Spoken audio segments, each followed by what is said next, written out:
Back Home Media.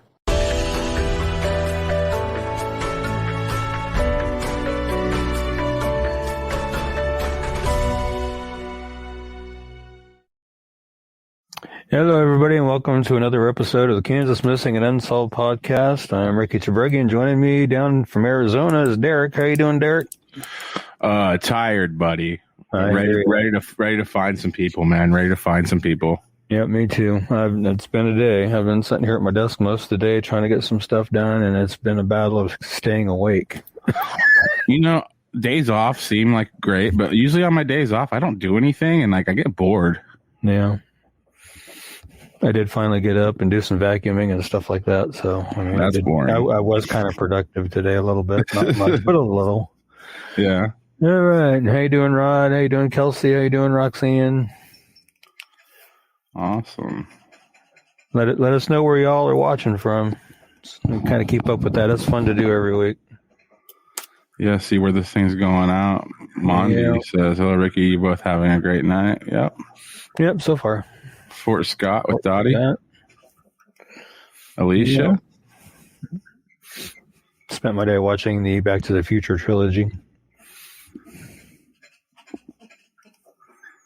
Altamont. I never heard of that. I haven't either. Hey, Candace. And we got Candace, are we related? Hey, another Relaford. I don't see many Relafords around, you know. So maybe me and Candace are related. That's cool. We got Dodge City. Yep. Quinter. Junction City, Parsons, Carbondale, Ottawa, Wichita, Kansas City, Lawrence, Southeast Oklahoma. They're from everywhere tonight, Ricky. Yep. That's cool. I like it.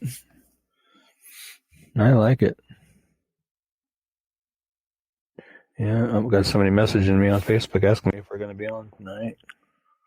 It's like, yep, check the page. Got Emporia, Auburn. Wow, man.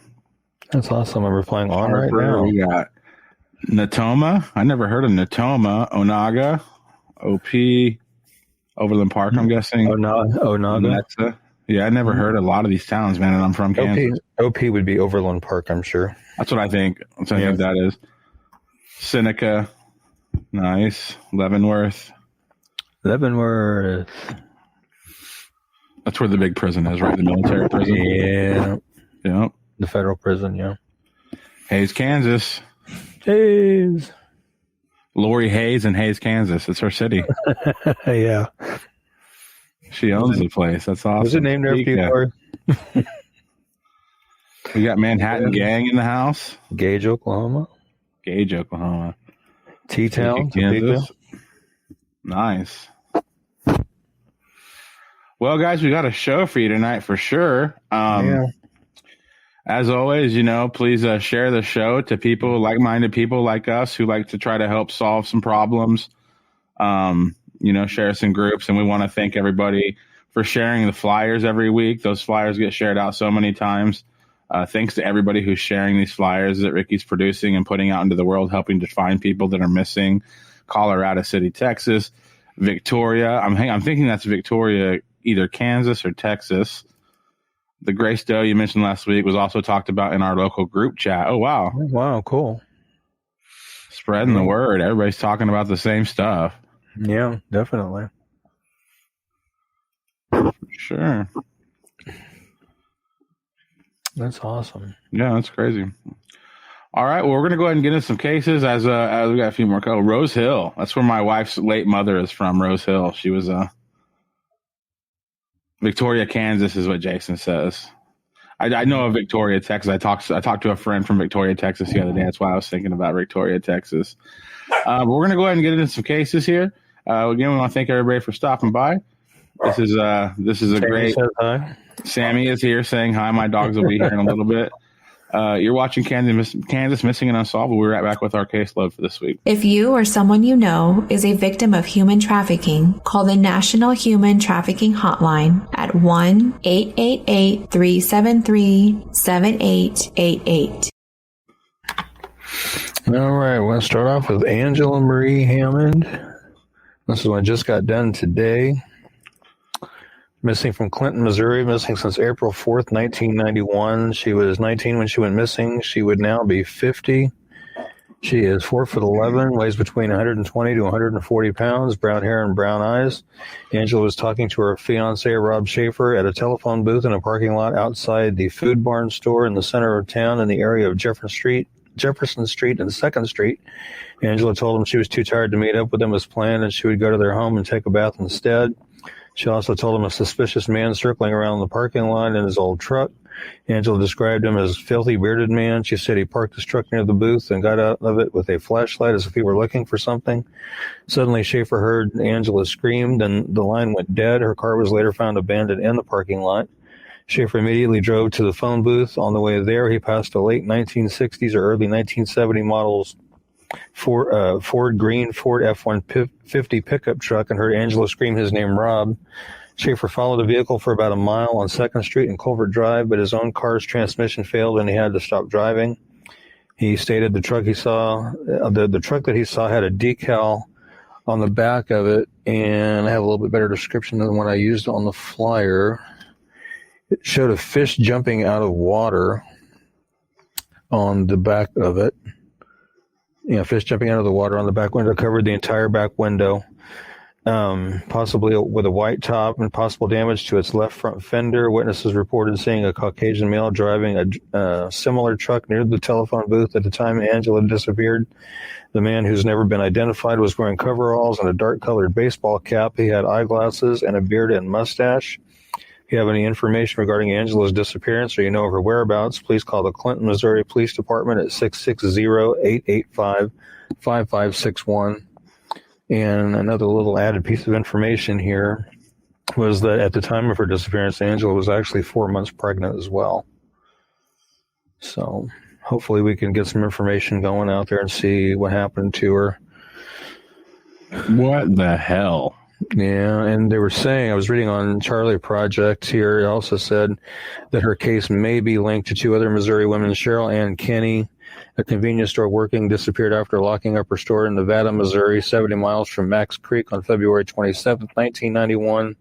Trudy Darby, another convenience store worker in Max Creek, Missouri, was abducted from her workplace on January 19, 1991, 6 weeks prior to Angela's disappearance. The store was found robbed of $220 afterwards. Darby's nude body was found in the Little Niangua River 2 days later. She'd been shot twice in the head with a shotgun. Half-brothers Jesse Rush and Marvin Chaney were later convicted of the robbery and Darby's rape and murder. There are similarities between the murder, Hammond's abduction, and Kenny's disappearance, but there's no hard evidence to link the cases. All three cases remain unsolved. There were several unconfirmed sightings of Angela in several states and in Canada after her disappearance. At the time she went missing, she worked in a bank and also attended classes at Central Missouri State University in Warrensburg, Missouri. Jeez. Yeah.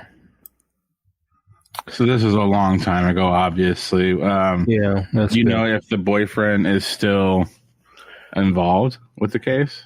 I don't know. I know they did give him a polygraph. He was cleared of any involvement.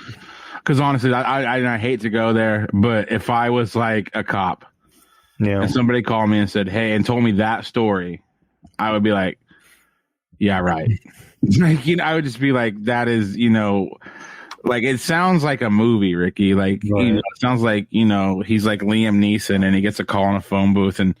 It sounds like, it's a very dramatic thing to happen. Some lady's on the phone. She says some guy's, creeping on her, cruising around, looking at her. And next thing you know, he hears a scream and he goes to find her. But the whole thing's just freaky, man, because you're saying like the guy sees the truck. He knows what color the truck is. He knows what make the truck is. He knows it has damage on it. He knows it has a decal on it. He knows it has a crazy guy with a beard and overalls and a screaming woman in there. I'm just wondering how does that go unchecked where nobody else sees something going on? You know what I'm saying? Like, and how does somebody just vanish, in Clinton, Missouri? Like, I guess it's 1991. You don't have a lot of cell phones, you might have some cell phones in bags or something, but I don't know, man. That just sounds like a movie. Well, like I say, he was given a polygraph and cleared, so. Yeah, I mean, I'm saying it's believable. I'm just saying that is a very like rare. That's crazy. That's the only way to put that. Like, if that stuff happened that day, that is bonkers, man. And you know, I'm not saying there's not people out there that would be capable of, you know, kidnapping this girl and taking off with her. It blows my mind that you just read that many details about something that happened in 91, and it's just like we have no idea where they went. It's like, what? Yeah. You know? It's like, what? Yeah. I'm gonna say hi to Olathe Hannard. This is a woman that I have known since I was probably about 12 years old. You know Olathe? Yeah. Her family and my family used to get together quite frequently for barbecues, go fishing, stuff like that when we were growing up. Nice. Well, welcome to the show, Olathe. Yep. Well, I'm glad you made that flyer. I'm glad that's a story right there, man. Yeah. And it's a terrifying story. Like if that happened to me and my wife, that would oh my gosh. Yeah, like I said, hopefully we can get some information generated and some leads generated. And I mean, there's enough information there. Unless this guy just vanished off the face of the earth after he kidnapped her. I mean, I don't know. Yeah. Suspicious. Yes, I agree, Jennifer. Yeah, it is sad. Okay, we've covered these two brothers a couple of times. We don't know, you know, if they're together or not. Sometimes we're going to go ahead and cover them again. We got some new photos for each of them. Ricky, tell us about the Orpin brothers. Yeah, the photo on the left is the new one for Aryan. He's missing from Topeka, Kansas. Been missing since February 8th of 2021. He's 15. He's 5'6" to 5'7" tall. Weighs between 140 and 145 pounds. He has brown hair and hazel eyes. It's believed that Aryan is in the North Topeka area, which I've seen a lot of these that are missing from Topeka are believed to be in the North Topeka area. I don't know what that is about that area of town that they gravitate towards, but they seem to do that. If you have any information regarding Aryan's disappearance or you know his whereabouts, please call the Topeka, Kansas Police Department at 785-368-9247 or the KBI at 785-296-4017. And Aryan, if you by chance see this or you know somebody tells you about it, you know, give somebody a call, let them know where you're at so they can get you back where you need to be so you can get things taken care of. Yeah, buddy. Not the way to do it, man. You got a long life ahead of you. Yeah. Just grab life by the reins, man, and make it your life. Write your own story. Don't have it written for you, buddy. Yep. And we got somebody dropping in from Amarillo. Oh, nice. Yeah. I got a lot of family in Amarillo. There's Irene. Hey, Irene. Hey, Irene. Oh, another little footnote. Olathe is watching from Pennsylvania. Oh, nice. Yeah. That's where my real dad lives. My stepdad lives here in Arizona with me, but not with me, but across town. But yeah, my real dad's from Pittsburgh. And then I said, you know, this was a package deal. We have Aryan here, and then also we have Jarrett. Tell us about Jarrett. Yeah, Jarrett Mickey Hunter Orpin, missing from Topeka, Kansas since February 8th of 2021. He's 17. He's 5'8", and he weighs between 160 and 220. Has light brown hair and brown eyes. Again, it's believed he's maybe in the North Topeka area. If you have any information regarding Jarrett's disappearance or you know his whereabouts, please call the Topeka, Kansas Police Department at 785-368-9247 or the KBI at 785-296-4017. And Jarrett, you know, you too, you know, let somebody know where you're at so they can get you back where you need to be. Which one's the new photo on this one? The left side. Left side, okay. Yeah, for some reason I put all the recent photos on the left side. I don't know why I did that, but it's what I did. I like it. It's uniforms, man. Yeah. Yeah, I hate seeing that two brothers on the run, man. And we got a question here. I have a question about a Topeka, Kansas man that came up missing on April 26, 2018. Do you know anything about that? I know his nickname was Boots. I will have to dig into that one. I am not familiar with him unless I can figure out what his actual name is. Right. I'll have to look and see. I'll see what I can find out. April 26, 2018. Wish we had somebody in the back room tonight that can like sit there and kind of research for us. Yeah, we're looking for a back room producer, folks. If anybody's interested. Anyone else having trouble seeing the info on the flyer due to the subtitles? Yeah. So Facebook's going to put subtitles on it, and I don't know if that's something I don't think we do it, but I think Facebook for your help, puts the subtitles of the show on the screen. But if you want to see the actual flyers, Linda, every flyer that we cover has been covered this week on Kansas Missing and Unsolved on Facebook. So that's I pull the flyers for the show. They've all been shared within the last 5, 6, 7 days. So if you ever see a flyer on the show and you want to look at it more detailed, just go to the page and you can see it right there. They're all on there. Right. Greetings from Wichita. How you doing, Karen? That's all we can do, Irene. Yep, that's all we can do. One day at a time. I've been thinking about your boy all week. Yeah. Fishy stuff. Yeah, especially after what we were told last week. With that message and everything. That was just crazy. I sent that to a few friends that Snapchat, and they were just like, "That's evil." It is. They're like, that has to be fake. And I was like, no, this is real. They're like, no, that's too evil. My friend Rolando, he's like, that's too evil. Nobody would ever do that. And I was like, that's what happened. Mm-hmm. Yeah. It's gross, man. Somebody thinks that's funny to do. And somebody don't like that at all. Don't like that at all. Tell us about Detreck Foster. Yep. And I did add some new photos. I added the one on the far left and then the two on the right side. The one in the second one from the left is the one I classically used. Okay. Detreck Foster went missing from Independence, Kansas on April 12th, 2020. So we're just one day past the 1 year anniversary of his disappearance. He was 37 when he went missing. He's now 38. He is 5'9" tall, weighs 190 pounds. He has black hair and brown eyes. Detreck was reported missing on May 12th. He was last seen around April 12th in Independence, and KBI agents and detectives from Independence Police Department are conducting the case as a homicide based upon findings during the investigation into Foster's disappearance. If you have any information regarding Detreck's disappearance or his whereabouts, please call the Independence, Kansas Police Department at 620-332-1700 or the KBI at 785-296-4017. And there is a governor's reward of $5,000 for information leading to the arrest and conviction of those responsible for the disappearance and suspected murder of Detreck Foster. So, if anybody knows anything about what did they find to make him think that this was a homicide? I don't know. I've never seen anything publicly released on that part of it. Wow. I have not seen that part, but something they ran across led them to believe that. So, hopefully. I'm wondering what that's terrible. First of all, like anytime you have a missing loved one and you can't find them, and then you have the cops be like, well, we found some stuff. It's like, what did you find? Well, we're not telling you, but we're also saying that it's probably a homicide. You're like, what does that mean? I mean, they may have disclosed it to family. I don't know. Maybe they haven't, publicly released it in the media. A cop, Ricky. I just want to know all the details. I think I'm just going to join the force, man.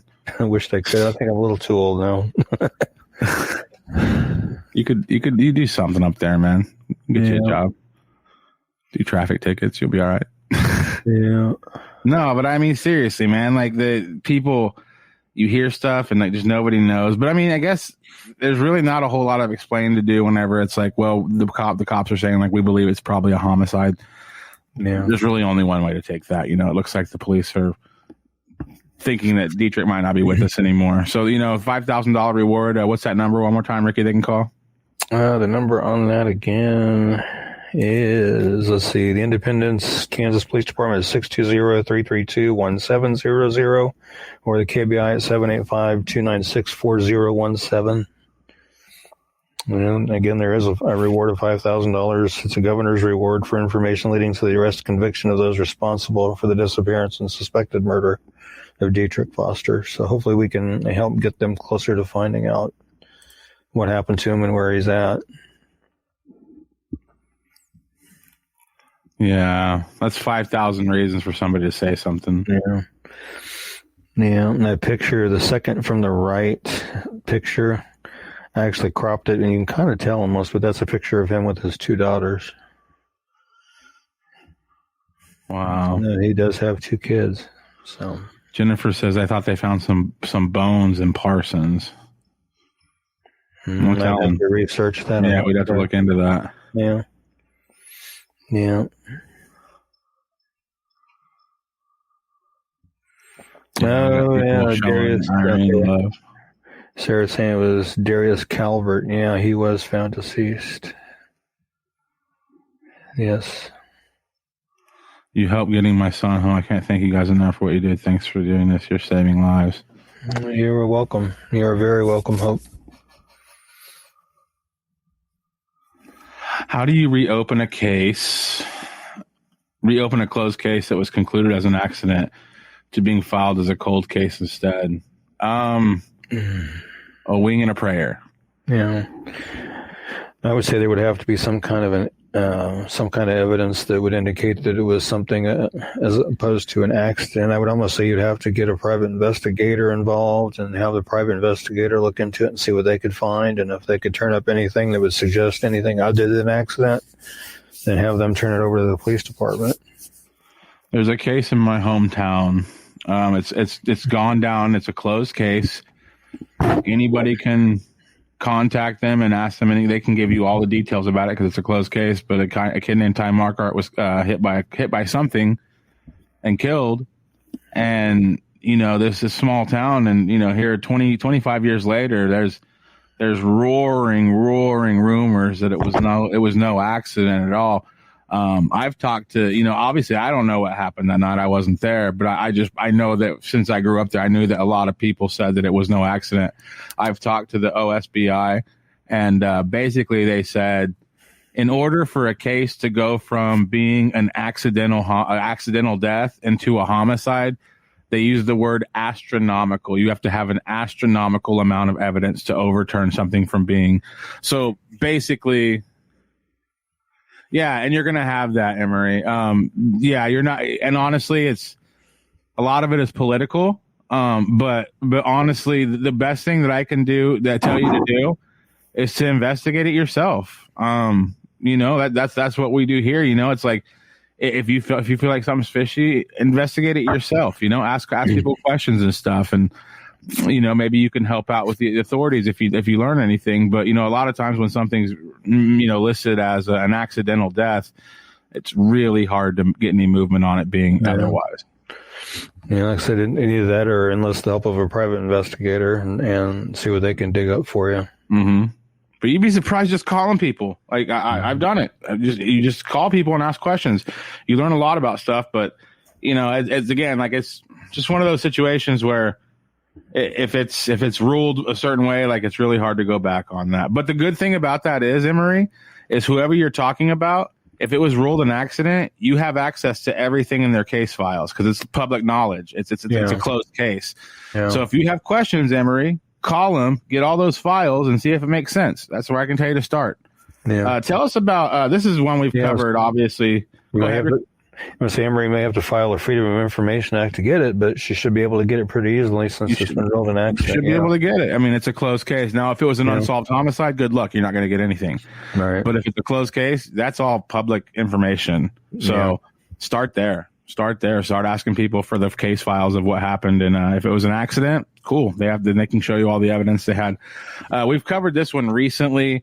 Look, and then if you want to make a service announcement, Ricky shares these flyers, folks, and we're trying our best to help bring people home, to help find people closure, to help bring people home or give people answers. And sometimes people just go ham in these comments and just make like outlandish claims and just say really hurtful things. People, you have to realize, we're going to share flyers, and in fact, we're getting ready to share a flyer for our friend Irene real quick. But when we share Alexander Perez's flyer on Facebook and it gets shared over 150 times, his family sees that. Mm-hmm. His friends see that. So think about that before you go on there making crazy statements that have no backing. You could potentially be hurting people and hurting people badly. So please be cautious of what you say whenever you're commenting on these flyers. Let's be professional. Go ahead, Ricky. Emery was saying, thank you. We come from a family of passed on gifts, so there's a lot of past knowing along with things I won't mention. Thank you guys. I was told I needed a lawyer, but when it happened, I saw the report. No problem. Well, you're very welcome. Yeah. You're very welcome. Hey, Christopher, good night, or good evening to you too. What's going on, buddy? And who are we covering now? Let's go ahead and cover Alexander Perez. Oh, okay. We're going to do Alexander. Irene's here, so let's go ahead and cover it. Okay, and Alexander's missing from Ulysses, Kansas. Been missing since December 1st, 2020. He's 35, 5'11" tall. He weighs 235 pounds. He has black hair, but tends to shave it to where he's almost bald, and brown eyes. Alexander contacted a family member via telephone on December 1st and advised that he'd be coming to their home to do laundry. He never arrived at the family member's home in Ulysses, and he's not been heard from or seen since that time. Alexander had been staying with family and friends prior to his disappearance. It's believed that Alexander may still be in the local Ulysses area, or that he may be in the Garden City, Kansas, or surrounding area. Again, he's 35 years old, 5'11", weighs 235, black hair that he shaves pretty much bald, and brown eyes. He has a tattoo of a bumblebee on his face underneath his left eye, which you can see in some of the pictures, the best being the black and white one and the one with the red hat on there. And he also has Perez tattooed on one of his arms, and then he has that one right there across his collarbone right there. And if you have any information regarding Alexander's disappearance or you know of his whereabouts, please call the Grant County, Kansas Sheriff's Office at 620-356-3500 or the Ulysses, Kansas Police Department at 620-356-4600 or the KBI at 785-296-4017 and see if we can't keep the heat on and get some information as to what's going on, where he's at, and what happened to him. And last week we covered somebody sent a Snapchat to the family that was just awful. Should we show that on the screen? I would want to take the names off first. No, I don't want to show it. Okay. I mean, it's terrible. I mean, it is. It's cold. I mean, like I'm telling you, I showed some friends and they're just like, there's no way that's real. There's no way anybody would do that. But you know, they're taunting the family on Snapchat. This is getting ugly down there in Ulysses, guys. Like, we really need some answers. We really need some people to talk. Yeah. We really need to find out what's going on with Alexander. You know, this is, you know, we've been covering this since basically this is like our first case of the year, you know, like we've been covering this one since like right before the year started, you know, and here we are going on 4 months and, you know, getting basically like taunted, I guess is the word you would use for it, on Snapchat and social media about, you know, a loved one gone missing and saying terrible, awful things. Yeah. Yeah, it's time to say something. We can't stand for that, folks. If people out there knowingly, you know, are holding back information or know information about this situation with Alexander, and one, they're not talking about it, and two, they're poking fun and launching insults towards the family, we can't stand for that as Kansans, folks. We can't stand for that. It's time for the answers to come out now. We act as people. We say we're going to demand answers here. We're not going to let this get pushed under the rug. I mean, that is disgusting. That is disgusting, folks. I like Monty's comment there. It says empathy goes a long way. Kindness is free. Share it out. I like that. Yeah. And Irene, you're very welcome, Irene. And she just, it was mean, very mean. It was gross, man. Like, yeah, it was. It definitely was. Sorry, my co-host is also upset about this. Happened to me after my mother's passing. People taunted me, made mom jokes, would rub in Mother's Day extra. It's gross evil, definitely among us. Yep. I agree, Emery. Wow. I agree. It's crazy. Wow. Just crazy. You know, I know the world's an ugly place, man, but I find my sanity in knowing that, you know, most of us, you know, like we have friends, even if it's just people, you know, online, you know. Me and Ricky have never met in person, folks. Did you know that? I have never met Ricky in person. Nope. And we're buddies. Yep. So it's like, you know, the world's ugly and all this stuff, but I mean, you know, like this connection right here, the beautiful thing about me and Ricky's connection is we're sharing it with 65 people right now. That's awesome. You know, like we're sharing this connection and we're all here a part of this club, you know. Amen to that, Monty. Amen to that. Yeah. And now, terrible stuff. But now we're going to talk about Gina. And I did that little rant earlier to sort of set it up. But go ahead and tell us about Gina, Bridet, Cyphers. All right. And this is an unsolved homicide. She was 24 years old. She had an infant son. And she was a loving mother and a good person. On December 28th, 1995, Gina dropped off her 15-month-old son at a daycare. It's a program called Morning Out for Moms at a Salina church. When she didn't return a couple hours later, the daycare called Gina's boyfriend at work. He went to the mobile home they shared and found Gina brutally murdered. It was a crowded mobile home park in the heart of the city with trailers that were close together. The violence happened sometime between 9 a.m. and noon. And here it is 25 years later, and her murder still remains unsolved. Initial newspaper reports said that she was stabbed, but police are still keeping a lot of details secret. They say there have been lots of leads that have gone nowhere. A case this old is frustration. Detective Scott Hoagland said the community wants to see closure on this. We don't want to see a murderer walk free, and I'm confident an arrest will be made at some point. I can't say when. It could be next week. It could be several years down the road, but I'm confident an arrest will be made at some point. And here, like I said, it's been 25 years. If you have any information on Gina's death, please call the Salina, Kansas Police Department at 785-826-7210 or call Crime Stoppers anonymously at 785-825-8477 or text SA TIPS to crimes 274637. Or go to www.pd.salina.org and follow the Crime Stoppers link to submit your tip online. You may receive a cash reward of up to $1,000, and you're not required to give your name, or you can call KBI at 800-572-7463. And as with Detreck's case, the governor's reward is being offered in the amount of $5,000 for information leading to the arrest and conviction of the person or persons responsible for this crime. So if you have any information on that, call it in, give it to them, no matter how small you think it might be, and it may just be what they need to crack this case. The same with Detreck's case. No matter how small you think that information may be, call it in. It may just be what they need to crack the case. 5,000 reasons to tell the truth. Mm-hmm. Definitely. So sad, man. She's sitting there taking that picture. She has no idea. Yeah. That's going to be it's going to be used on the missing person. It's just. Yeah. I find Pam Coronado very intriguing regarding missing person cases. If you haven't heard of her, look her up. I will do that. I bet we talk about her next week, Emery. This is how this show works if you're new. You tell us about missing people or unsolved cases, and then Ricky writes their name down, and then next Thursday I'll be posting a fire of Pam Coronado, I'm guessing. Yep, I will have to look into that and see what I can find.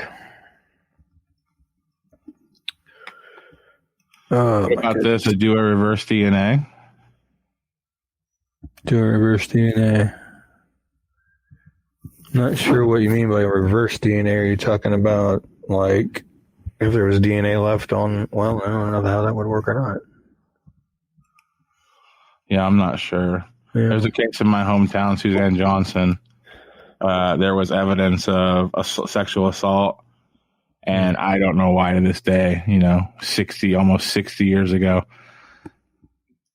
I'm not trying to be crude, but dig her up, do a DNA test, end the story. You know what I'm saying, Ricky? It's just you know what I'm saying? To me, that's how I look at it. I've talked to Suzanne's mom. She would be okay with that. Okay, right. Let's get her body out. Let's run any tests, see if there's any DNA, and solve it. End of the story. You never know, though. You never know why law enforcement doesn't do stuff like that. Probably no funding. I don't know, man. Oh, Pam Coronado is an intuitive investigator, is who Pam Coronado is.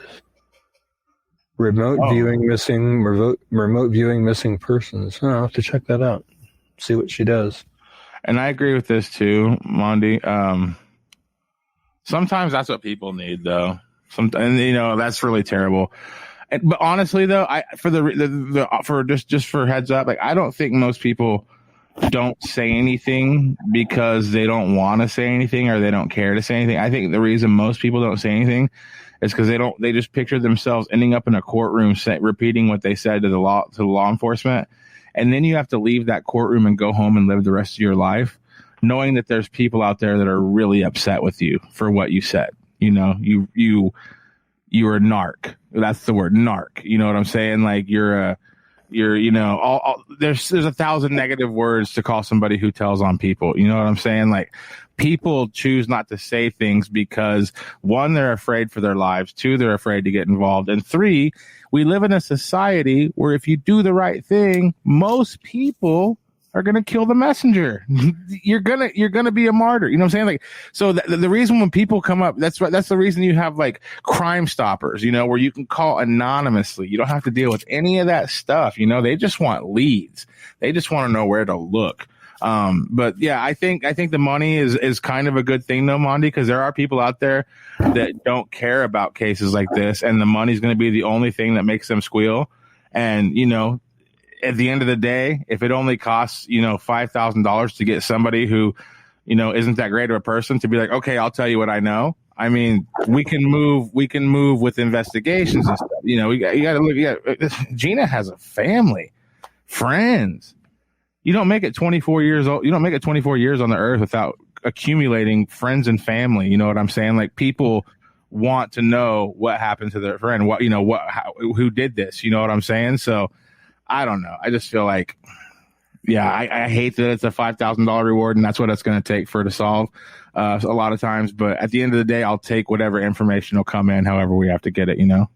Mm-hmm. Yep. Yep, I'm looking at some other stuff down here. Yeah, Alex LaRussa, yeah, from Salina. We've covered him a few times. We actually covered him last week on Thursday. Last Thursday. Yep. Do the right thing. Report we know my brother was murdered in November, and we still don't have an arrest. What's your brother's name? I'm sorry to hear about that. Have we covered his case on the show before? Yeah, what's your brother's name? Sorry to hear about that. Yeah, definitely. Do you have any leads?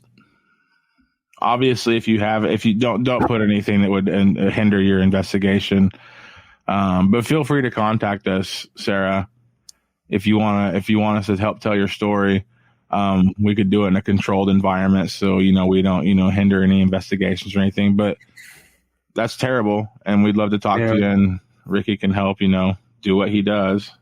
Yep. Just do whatever you do out of love, even if it's unknown between you and God at the moment. The Spirit will protect you. Exactly. Yep. Are they still investigating his death? What number do you call? Okay, whose death? Whose death, Sarah? Sarah, go ahead and tell us who you're talking about in the comments. Ricky's doing a little bit of work behind the scenes. I'm going to go ahead and show you our favorite part of the episode we do every week. This is week 52, Located Safe. You're watching Kansas Missing and Unsolved podcast.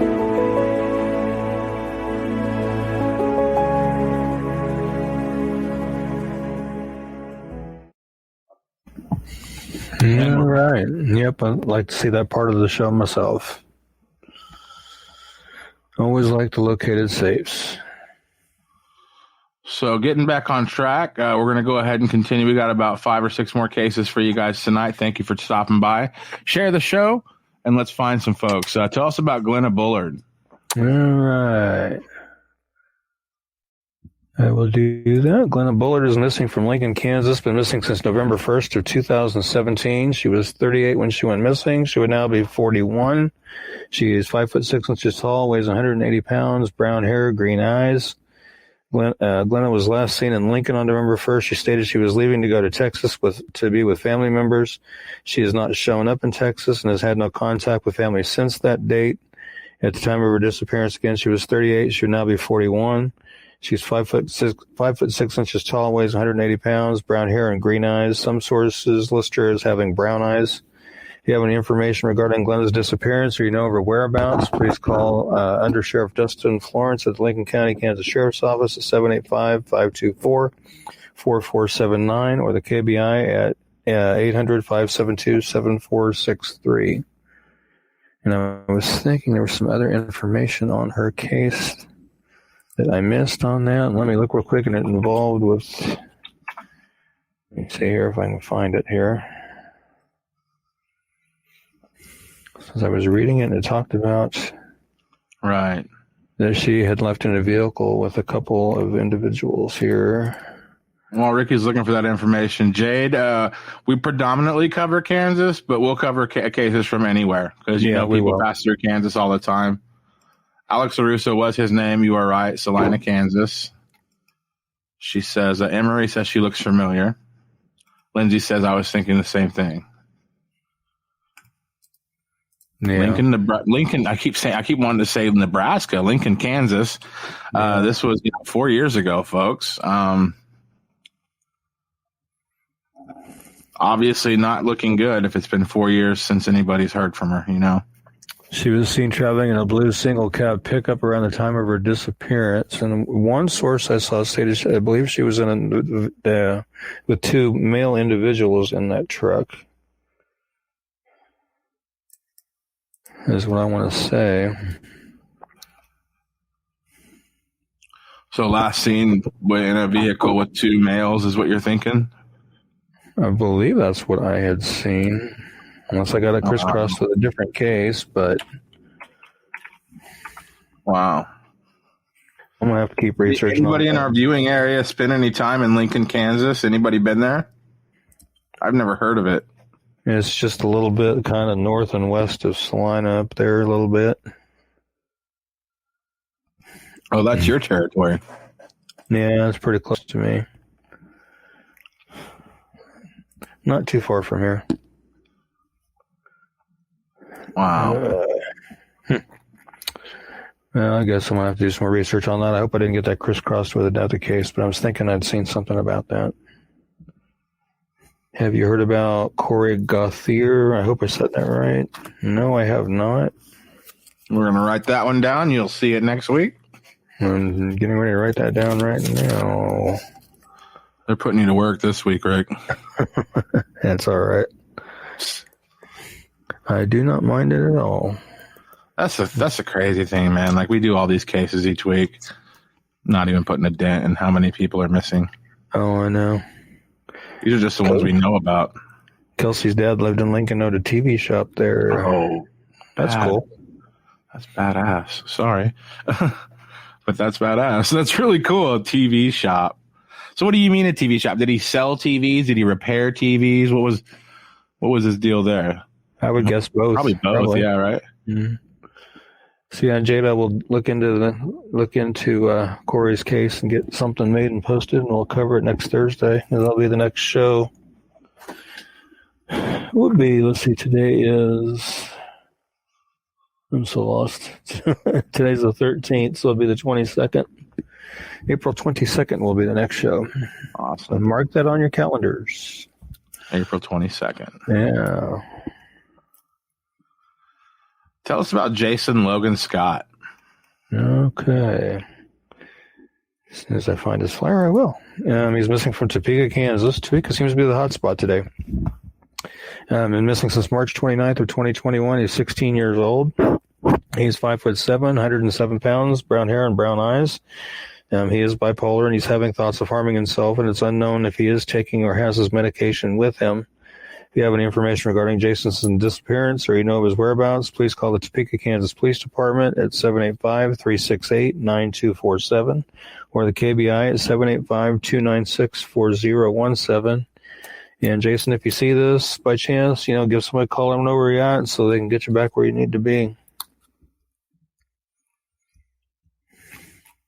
Jason, buddy, I have bipolar, man. And I know that when I don't take my medication, I'm the worst version of myself, Jason. Literally. Like, I'm filled with fear, anxiety, just honestly, just terror when I don't take my medication.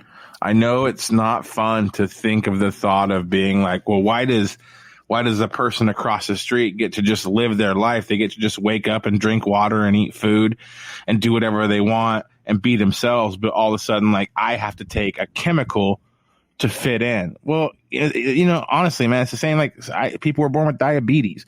People are born with other things. It's an illness, and it's not a sign of weakness. It's an illness. You were born with a brain that has an illness. Bro, take your medication, man. That's my biggest advice to you. You're 16. You have a whole life ahead of you. I guarantee if you're bipolar disorder, I already know several things about you by looking at you. You're probably really artistic. You're probably really good at a few things. You probably have some certain things that you're really, really good at. You're probably really creative. And I just know you're probably bright. I think that you probably light a room up when you come in. People are like, oh, that's Jason. He's like good at stuff. You know, he's artistic. He's deep. You know what I'm saying? Like, dude, you know, you're good, man. Like you have so much to offer this world, and you're 16. Getting off your meds is a bad idea. Honestly, what did it for me, Jason, was joining some Facebook bipolar groups. I'm in several of them still to this day. I take my medications. And just join one of those Facebook groups and just look at people that are your age, my age, older than me. There's people from all across the age gaps that are bipolar disorder. And anytime anybody comes to the group and says, hey, I'm thinking about not taking my pills anymore, just look at the overwhelming response of all the people. And these aren't doctors that don't know what you're going through. These aren't parents that don't know what you're going through. These are people that are suffering with the same thing you're suffering with. And they will all tell you, Jason, bad idea. You got to stay on your meds. If you're having trouble, go talk to somebody, maybe adjust some stuff, maybe just start going on walks, maybe get healthier. But dropping all medications at once is a bad idea, Jason. I've done it. It's a bad idea. I'm just saying this stuff. I'm getting deep here a little bit and I'm going to shut up. But I know what you're going through, man. Bipolar disorder, not cool, not a fun thing to be born with, or however we get it, however it gets into our head. But it's not the end of the world, man. I take my medication every day. I go to work. I work a full-time job. I take care of 2 children. I'm in a marriage that hasn't fallen apart yet in 10 years. I want to pull my hair out all day, Jason. I'm not going to sit here and tell you that life's peachy, but on medication I can manage, and I work my job, and then in my spare time I help my buddy Ricky find people like you who are lost. So there's light at the end of the tunnel. Bipolar disorder is not a death sentence. Go home, take your medication, and live your life, and you're really going to blow people's minds with what you can do with your life. Most definitely. And Kelsey, in response to her dad, says he fixed them. He was already a repairman in the Marines. He could fix anything. It was kind of like my dad. He was the proverbial jack of all trades, master of none.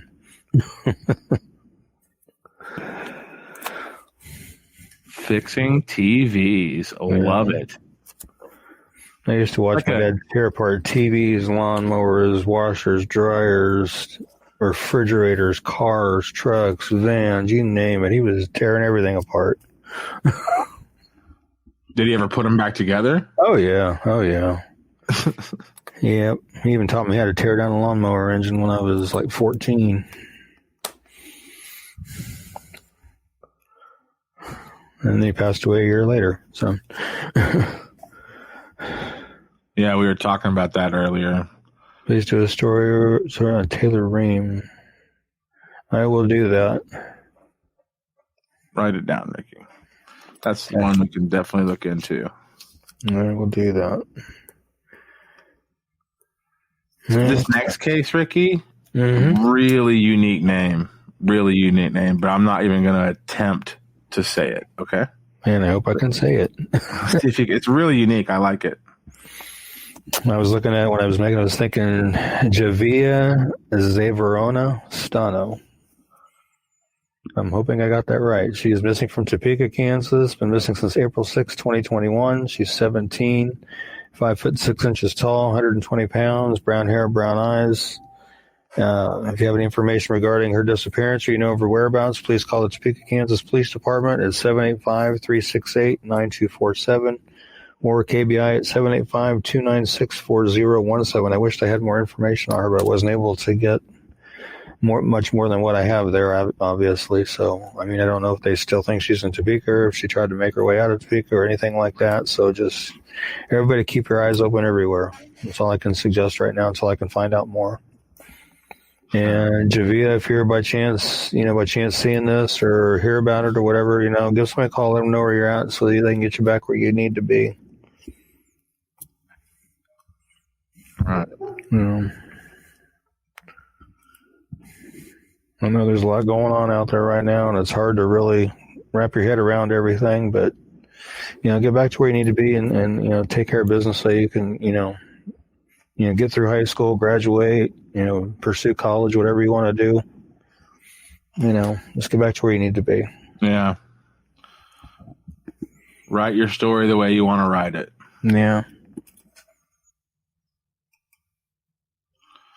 Now, we actually covered this case recently. Yeah, he's one that I got another picture of today. Okay. Let's go ahead and pull this one up. And again, it's the photo on the left. On the left. I love how, it's a sign. I don't like that this kid's missing, but it's a sign of the times. This last, since 2020, you start seeing people's pictures with masks on. It's like, oh yeah, people went missing during a pandemic. Yeah. Yep, Jeremy Veal, he went missing from Topeka, Kansas on March 25th of 2021. He's 15. He's 5'5", 185 pounds, dark brown hair and brown eyes. And it's believed that he may be in North Topeka. So, keep your eyes open up there in North Topeka. And if you have any information regarding his disappearance, his whereabouts, please call the Topeka, Kansas Police Department at 785-368-9247. or 785-296-4017. Yeah, Jeremy, to you too. If you see this or watching this, let somebody know where you're at so I can get you back to where you need to be. And if there's anybody in Topeka that can kind of enlighten me on what it is about North Topeka that these runaways gravitate to, let me know so I can kind of have a better understanding of it.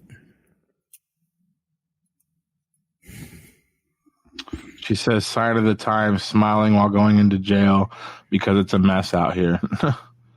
I mean, but it's crazy. You start seeing masks, and it is now. It's just you see, we have his flyer. He's got a mask on it. It's just not even a thing. It's like, oh yeah, he's got a mask on. Pandemic, but he does look different in the two photos though. It is good. You got that other photo up there because that's. And a lot of it could be too with what camera they're using, how it was printed, all that kind of stuff. So yeah, the multiple photos with the a little bit of a different angle and stuff always helps out. I was telling my nieces this weekend, I was like, you guys don't have any pictures of yourself without filters, and they're like, so. And I was like, so I told their parent, I was like, you need to take a picture of their face while they don't have makeup on and filters. And I was like, I do this show, and it would be really helpful. Nobody has pictures, but that happens. Yeah. Tell us about Jordan Luster. Okay. And while I do that, I sent you a message in our private chat. I don't know if you've seen it, but you might want to check it out. Okay. Yeah.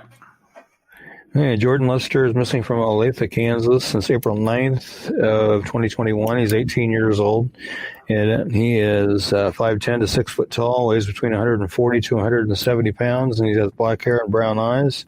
It's believed that he may be in the Lenexa, Kansas area. And footnote on that, on his hair is now, contrary to the two outside pictures, his hair is now cut short to about a 1 inch length, and it's curly, but he wears a beanie most of the time. So his hair stays covered, so keep that in mind. The center two photos are the most recent of him that I was able to get a hold of. If you have any information regarding Jordan's disappearance or of his whereabouts, please call the Olathe, Kansas Police Department at 913-782-0720 or the KBI at 785-296-4017. And see if we can get him located. And Jordan, if you see this by chance, let somebody know where you're at so they can... so you can at least let them know you're safe and that you're okay, and so they can get you back to where you need to be and get things taken care of. Yeah, it's only been a couple of days, and again, another mask, Ricky. Yeah. Yep, the one. Yeah. Hi, Kevin. Hosk. That's my buddy from Garden City. Yeah, oh yeah. Yeah, he's a good guy. Cool. Awesome, man. Well, a lot of cases tonight. Yeah. A lot of Topeka. Yeah, that seems to be the hot spot today. Usually it's Wichita, and look, we shifted gears to Topeka today. So, just it's basically like we're just hearing could possibly be in North Topeka way too much. Yeah, like I said, if there's anybody out there that lives in Topeka that can kind of enlighten me on that part of town and why they're gravitating to that part of town to kind of help us understand that a little better. Yeah, we got a few minutes here before we get out of here. Anybody in the Topeka area? Because Ricky's got a good point. Why is everybody hanging out in North Topeka? I've heard some people say it's kind of a rougher part of town. I don't know if there's any truth to that or not. I don't know. But I would like to know. Just for my own, But yeah, it's been a pretty decent show tonight. I think North Topeka is not the best area of town, more crime and such. See, that I've heard somebody else say that before too. Wow. I've been through Topeka on the interstate and in a couple parts of Topeka, like where the Expo Center is located. I've been there. I think that's pretty much it, really. A hotel or two. Ooh. Oops. Look at that. That's not good. No, that gives us some serious insight right there. Sometimes nicknames are there for a reason, I guess. I don't know. I don't know, man. Every city's got one, It's just a place where, I don't know, man. I don't know. Monty's saying there's a lot of that kind of stuff going on in North Topeka, too. Yeah. It's the old town. It's the old downtown. Okay. The old downtown. Okay.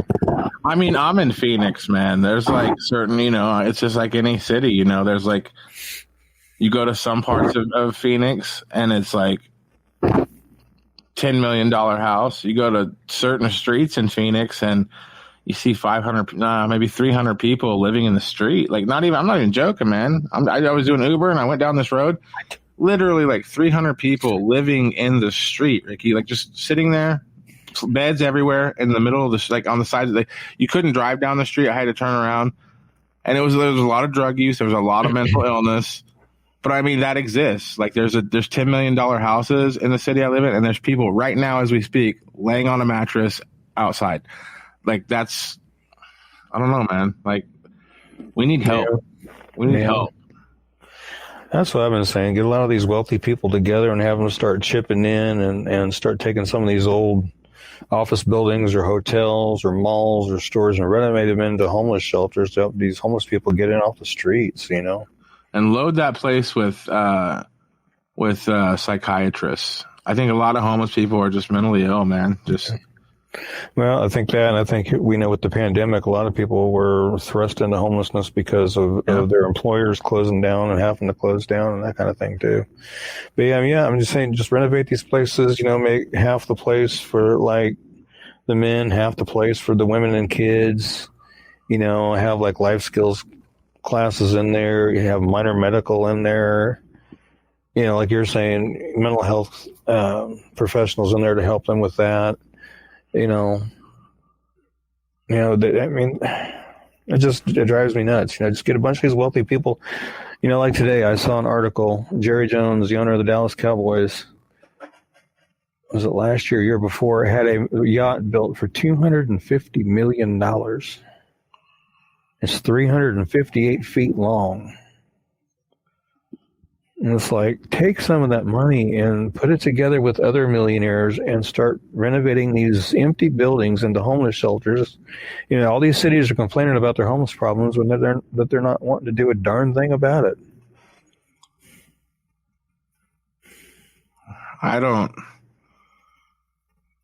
She says, I think that's where they take juveniles intake.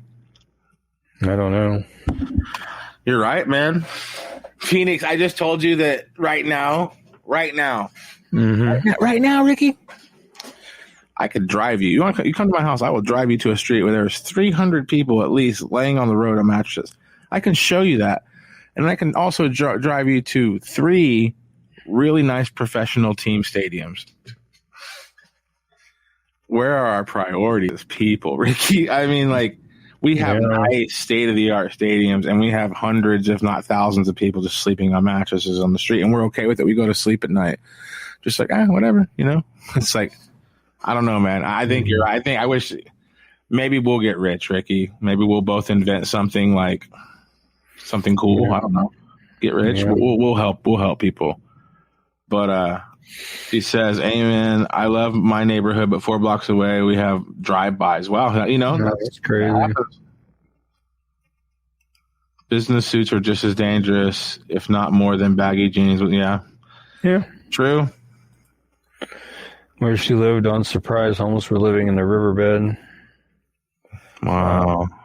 I know here in Salina we have our homeless problem too, and I know there's, I've heard of them living under bridges by the highway, which is, right over the river. That guy that I worked with, he had went on this little walk over on the kind of the northwest part of town, went through this park and went off the beaten path into this wooded area and down into that wooded area. And he ran into like this big, huge tent. And inside this tent was a bunch of smaller tents. And there was stuff like, clothes hanging on a rack outside of it. There was a pot of potatoes dumped over. I mean, it was obvious there was homeless people living there. I mean, blatantly obvious. It's just crazy. Some people, and this is obviously not most of them are needing help severely. Yeah. But we do have homeless shelters here. We have one that's for men. The other is for women and children. Do you have to be sober to get in? But my understanding is, especially for the men's one out there on the northwest part of town, or the southwest part of town, excuse me, you have to qualify as homeless to be able to stay there. Do you have to be sober? That. I don't know that. I don't know, but that's another thing. Ricky, qualify as homeless. How do you? If you're homeless. How do you qualify as homeless if you're homeless? I don't know, buddy. That's crazy. That's crazy talk. I don't know, man. And they do have life skills there, and that to help these guys get back on their feet, so they can help them get employed and stuff like that, which is cool. I like that idea. When I lived in North Carolina in Raleigh, I worked by the NC State, and I knew a lot of people that lived outside, and a lot of them needed mental health issues. But there was a couple, man, that just liked to live outside. They didn't want to buy. They liked the whole Jack Kerouac thing where they were just going to live, aimlessly in like the woods. I mean, they never bothered anybody, But yeah, it's like I think that a shelter would be great, but. It's like people a lot of times they don't want to, and I'm not, if say somebody was homeless and they showed up at my house high on drugs, would I invite them into my house? So why am I going to complain if somebody's not going to invite them into a shelter, But there's a problem. We look at people that are on drugs and, especially up until recently, we look at them like they're criminals. And I'm someone that doesn't think they're criminal. I think they're sick. I think they're addicted to something and they're sick and they need help. Until they harm somebody or, do something like that, then they're not really a criminal in my book. But, we have to have my cousin, she works in Denver, and what she does is she works in mental health intake. People come in off the street and they have mental health issues. They're off their medications. They need to get back on their medications. But on top of that, they're very high on drugs. Now, most like shelters would turn them away, but like she's in a situation where she has to help get people sober for long enough, so they can start medications. I mean, this is a serious issue, people. Like, you see somebody that's on drugs all the time, they're self-medicating, they're self-medicating because they don't feel good, So I don't know, man. The whole homeless thing, I think that, yes, we need to get them a place to sleep, and yes, we need to make sure they're fed. But we need to get them seeing doctors, going to the doctor, and not even just mental health, going to the real doctor. Like how many, it's a big issue, man. Yeah. Go ahead, Ricky. I like what Sarah was saying. She agreed with about the empty buildings. How every town, every city has got empty buildings, whether they're office buildings, whether they're hotels, whether they're malls, whether they're stores that can be renovated and used for homeless shelters. Right. It's just a matter of getting some people off their butts that care enough about the homeless to do something about it. And as I say, get a bunch of these wealthy people that got more money than they'll ever be able to go through to donate some of it, together and come up with a big enough fund that they can go around to, town, city to city and renovate a building. It doesn't have to be a humongous building, just, big enough to house, however many they need to house. To help out the problem. It's just like with Los Angeles. They've got a big, huge homeless campground right in the middle of the city that they complain about and say, well, they got to have all that packed up and moved by whatever time of the morning. I guess it's before the sun comes up. But it doesn't happen because they have nowhere to go. then it's up to the city leaders to get off their butt and give them a place to go. Take some, them old buildings, renovate and make them homeless shelters. Get them in from outside. Emery, we'll be back Thursday of next week. Come hang out with us. 9 o'clock Thank Central. you, Emery. Thursday. Yep. Thank you, Emery. Good day, Ricky. Have a good night. What day, Ricky? I don't know. Oh, it was the 22nd. I love making you turn around like that. You're like, okay. Let me see. Yeah, she said. Kelsey says most homeless shelters are hard to get into. Is right. You can't just walk in there and be like, I'm homeless. It's like there's things you have to go through. I had a homeless camp in the woods behind my house. It was sad. It sucks when people are homeless that want to work but can't because they don't have an address. Yep. Yeah. I learned recently that a lot of times you can't get certain jobs unless you have good credit. Mm-hmm. Like it's very class issues. It's like you have to have a certain credit score to fit in. I mean, it's just crazy, man. So just imagine you have no money. Jason's awesome. Topeka could take the White Lake Mall that is abandoned, turn it into some kind of housing. A lot of homeless congregate in that area. Yeah. I mean, just open it up. Just unlock it. That's all. It's like the millionaires was like, oh, you guys have all these big dreams, I have to make like an awesome hotel. It's like, nah, just buy the building and unlock it. Yeah. That's all you got to do. They'll figure it out. It's better than what they have now. People need, I don't know, man. Credit is huge, and tax clearance. Yeah. I mean, I'm just learning this stuff as a 38-year-old man. I'm just like, what? Yeah. This stuff matters. Yeah. Well, there was one time before I got the job that I have now that I did try to apply for food assistance. And the thing that hurt me was they said I make too much for being a single guy. Well, what the dumb part was they were looking at what I was making before taxes. They don't look at what you make after taxes. They look at what you make before. And I was like, that's stupid because that's not what you live on. You don't live on what you make before taxes. You live on what you make after to take taxes. Mm-hmm. Just government's way of ripping people off. I don't know, man. It's crazy, man. My mortgage just went up like $300. So yeah, we'll be fine. I'm sure I might be out there on that street pretty soon. Who knows, man? But this has been a great show, man. Yeah, I look forward to this night every week. I also do the show with Norm every week. I look forward to that. Me and Norm are good buddies. But yeah, man, this is really cool. A lot of old buildings have to keep electricity on, so why not use it to help people that are paying anyway? Yeah, exactly. Mm-hmm. Yeah. Oh, that's speaking of electricity, I saw a thing today where it said Evergy is going to go back to cutting people off for past due bills starting in May. So anybody out there on Evergy that may have a past due bill, you better get it caught up because it's starting in May. They're going to start cutting people off again. So it's terrible, man. I think this pandemic is, I don't know, man. Yeah. Yep. Everybody runs. Just ridiculous. Anywho. People in the neighborhoods would fight a homeless shelter in White Lakes is hazard, mold, and fire recently. Yeah. I mean, we're just throwing out ideas. We know they're mostly bad ideas. I mean, and the thing is, man, I bet you money it's just like an insurance thing, man. Nobody, I mean, you can't really just open it like, okay, I open up this building. Anybody, if you don't have anywhere to stay, you can come in here and do what you please. What if somebody gets killed in there? What if like a rape happens? What if something terrible happens in there and then you're liable because it's your building? I mean, there's a whole lot of reasons, and most of it has to do with legal stuff that nobody's ever saved the homeless because it's just, I don't know. I think there's just a lot of liability in it, Yeah, probably. Talk about human lives, Yeah. Yeah. The way you can fight it, Tammy, is call your Congress people, call your political leaders, and tell them, hey, take mental health seriously. Take mental health seriously. I'm not saying make it free, but I'm just saying make it affordable. Make mental health care affordable. Make it easy to get. Like make a phone number 1-800-I-FEEL-BAD. Something that simple that you just call and you'd be like, hi, can I speak to a licensed psychiatrist? Sure. What's going on? This is what's going on with me. Okay, cool. you're going to go to this pharmacy and get some medication. You're going to be better. Like, I wish it was that easy. Getting mental health, Ricky, is very hard. Jumping through hoops, very expensive. So call your Congress people and say, hey, let's make mental health at least something we talk about every election. We need to be making sure that mental health, because think about it. How great would our society be if everybody was thinking clearly and not in some kind of mental turmoil? You know what I'm saying? Right. I'm talking too much. Okay. He says liability factor. Yeah, it could be.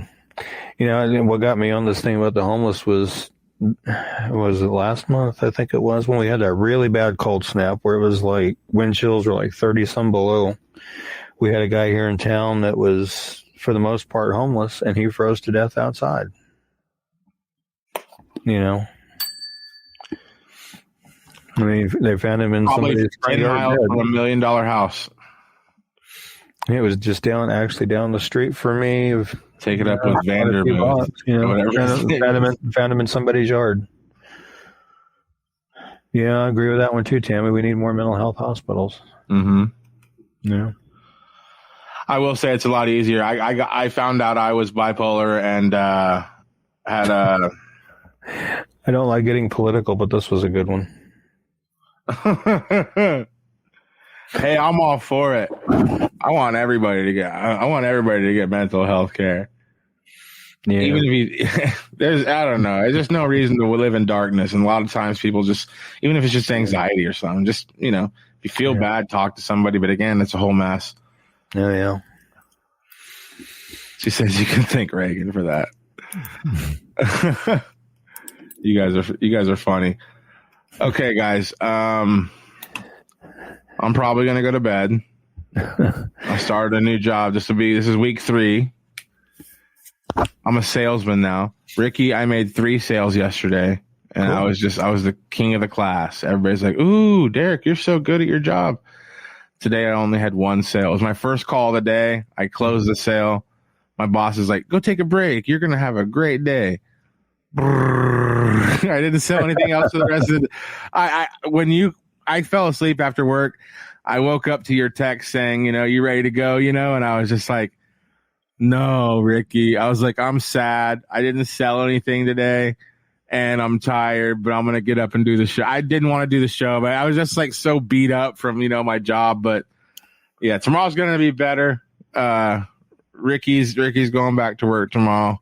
Yeah, we'll be back into it. She says our bartenders shouldn't have taken it all. All right, guys. Ricky, you know what to say to get out of everybody. Just thank everybody for joining us tonight and being with us and hanging with us and talking with us.